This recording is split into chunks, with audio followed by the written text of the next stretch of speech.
अस्सलामुअलैकुम नाजरीन, आप देख रहे हैं पैगाम औलिया चैनल। लाखों करोड़ों दुरूद सलाम हुजूर पाक सल्लल्लाहु ताला अलैहि वसल्लम पर और उनकी आले पाक पर। मोहतरम नाज़रीन कराम, आज की इस वीडियो में हम आपके लिए लेकर आए हैं एक ऐसी मालूमात, एक ऐसी इन्फॉर्मेशन जो हर इंसान के लिए जानना बेहद ज़रूरी है।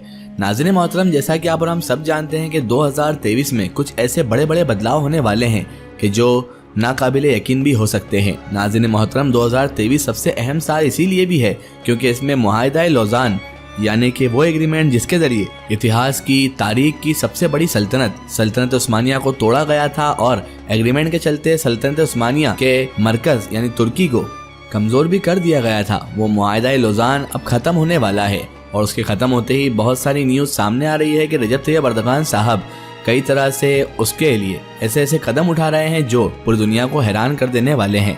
नाज़रीन मोहतरम, लेकिन आज की इन्फॉर्मेशन इससे बिल्कुल अलग हटकर है। ये तो आप और हम सभी जानते हैं कि आले सऊद किस तरह से पैर जमाकर बैठ गए हैं हिजाज़ मुक़द्दस यानी आज के सऊदी अरब पर। तो नाज़रीन मोहतरम, आज की इस वीडियो में हम यही जानेंगे कि क्या खिलाफत की रेस में 2 देश और शामिल हैं? क्या वाकई में तुर्की के अलावा सऊदी और यहाँ तक कि कतर जैसा एक मुस्लिम देश भी क्या खिलाफत का हकदार बनना चाहता है? ये सभी जानेंगे हम इस वीडियो में। तो मेरी आपसे मुतबाना गुजारिश है कि इस वीडियो को आखिर तक जरूर देखें। नाज़रीन मोहतरम, जैसा कि आप और हम सब जानते हैं कि सन 2023 चालू होने में अभी कुछ ही दिन बाकी हैं और अभी से ही पूरी दुनिया में इस खबर को लेकर चर्चा चल चुकी है। इस खबर को लेकर गपशप होने लग गई है कि अब 2023 में तुर्की क्या करने वाला है। और हो भी क्यों ना दोस्तों, 100 साल के बाद तुर्की पे से वो बैन हटने वाला है जो जालिमाना तौर पर उस पर लगा दिया गया था।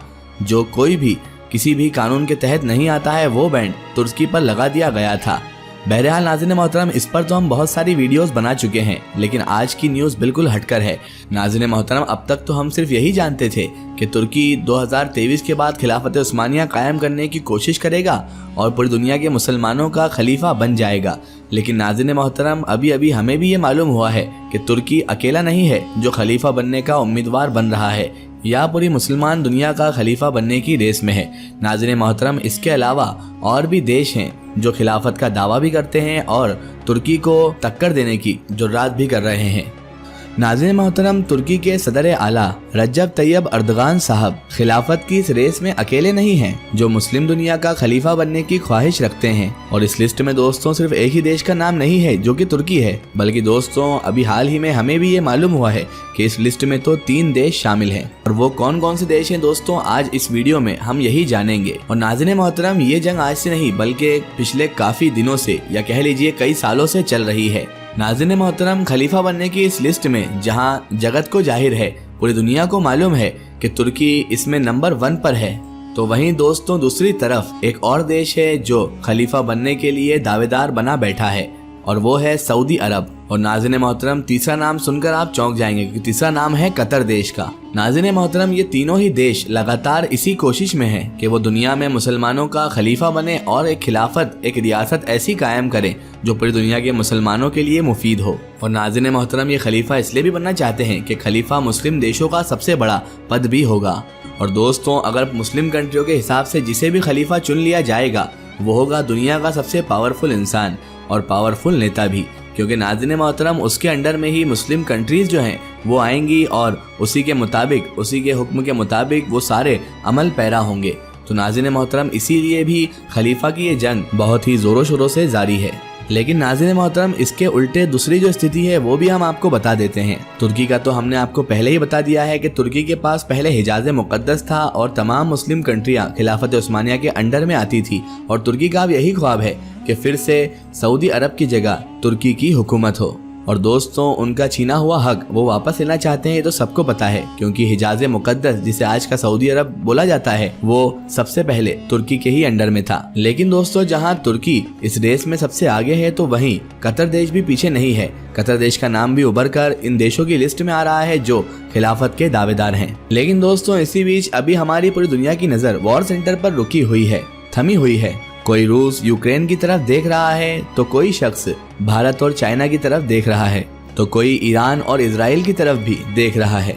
लेकिन दोस्तों, इन सब चीजों के बावजूद हमारी दुनिया को अभी तक वो दिखाई नहीं दे रहा है जो धीरे धीरे जमा किया जा रहा है। जिसका मतलब होगा मुस्लिम कंट्रीज का, मुस्लिम देशों का सुपर पावर बनना। दरअसल दोस्तों, जो मुल्क या जो भी देश खलीफा बनेगा वो दुनिया की मुस्लिम आबादी और मुस्लिम देशों का टॉप कमांडर भी होगा और मुसलमानों का ग्लोबल नेता भी बन जाएगा। और नाज़रीन मोहतरम, जो कोई भी खलीफा बनेगा सारी मुस्लिम कंट्रियां और मुस्लिम आवाम उसे ही फॉलो करेंगे।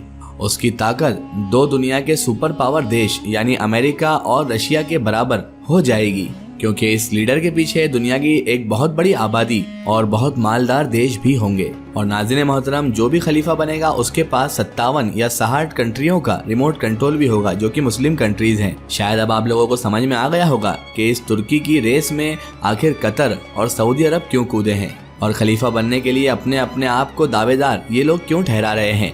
कायदे से देखा जाए तो ये तुर्की का हक है, लेकिन आज कतर और सऊदी अरब यानी आले सऊद भी इसमें कूद चुके हैं।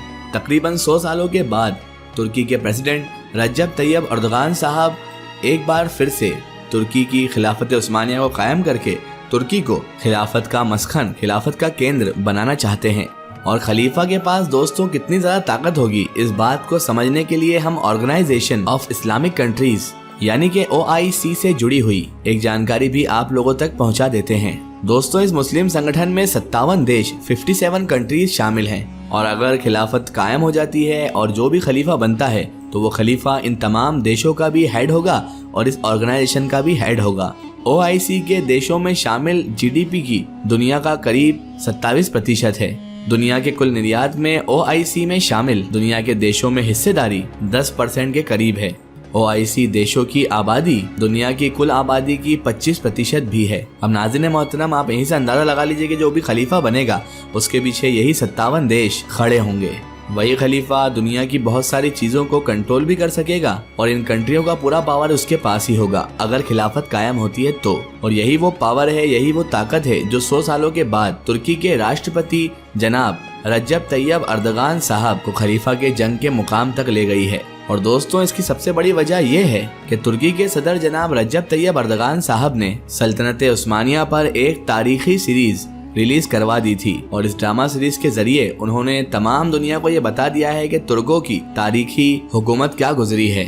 और नाज़रीन मोहतरम, जिसे हम अर्तुगरुल ड्रामा सीरीज के नाम से जानते हैं। और नाज़रीन मोहतरम, 2023 के अंत में तुर्की अपनी खिलाफत को कायम करना चाहता है और इस खिलाफत को कायम करने के लिए तुर्की को जितने भी हदफ मिल सकते हैं तो रजब तैयब अर्दगान साहब उन्हें अपने साथ मिलाने की भरपूर कोशिश में जुटे हुए हैं। और फिर जब इन्हें इन लोगों की मदद मिल जाएगी तो इन लोगों की मदद से मिलकर ही रजब तैयब अर्दगान साहब खिलाफत को कायम करने की भरपूर कोशिश करेंगे। लेकिन नाज़रीन मोहतरम, ये इतना आसान भी नहीं होगा क्योंकि इसी रेस में कतर जैसा एक पावरफुल देश और सऊदी अरब जैसा एक देश शामिल है जहां से बहुत सारे लोगों की अकीदत भी जुड़ी हुई है। नाज़रीन मोहतरम, आले सऊद ने अपना चेहरा तो एक पर्दे के पीछे ढांक रखा है और वो हिस्ट्री को मिटाने की भरपूर कोशिश कर रहे हैं, लेकिन आले सऊद ने इसके साथ साथ सऊदी अरब पर हुकूमत करके ऐसे पैर वहां पर जमा लिए हैं कि इन्हें हटाना भी इतना आसान नहीं होगा। दूसरी तरफ कतर की अगर बात करें तो कतर हमेशा से ही तुर्की का सपोर्टिव देश भी रहा है। कतर भले ही इस रेस से पीछे हट जाए लेकिन आले सऊद का हटना नामुमकिन है क्योंकि आले सऊद का दारो मदार ही सऊदी से आने वाली इनकम पर है, इसीलिए शायद ही वो इस जगह को छोड़ना चाहेगा। बहरहाल क्या होता है ये तो अल्लाह ही बेहतर जानता है और आने वाला वक्त ही बताएगा कि आखिर क्या होता है। आपकी इस बारे में क्या राय है हमें कमेंट सेशन में जरूर बताएं। आखिर में अल्लाह तबारक व तआला से यही दुआ है कि अल्लाह ताला इस्लाम का बोलबाला अता फरमाए और नबी हजरत मोहम्मद मुस्तफ़ा सल्लल्लाहु ताला अलैहि वसल्लम के सदक़े तुफ़ैल में हमें नेक रास्ते पर चलने की तौफीक और रफ़ीक अता फरमाए। आमीन सुम्मा आमीन। सो नाज़रीन, आपको ये वीडियो कैसी लगी हमें कमेंट में ज़रूर बताएं और हमारे चैनल को सब्सक्राइब करना ना भूलें। इस वीडियो को ज़्यादा से ज़्यादा शेयर करें और इसे तमाम इंसानों तक ज़रूर पहुँचाएँ। सो फिर हाज़िर होते हैं आपके लिए एक और बेहतरीन वीडियो के साथ। तब तक के लिए खुदा हाफिज़। अस्सलामु अलैकुम।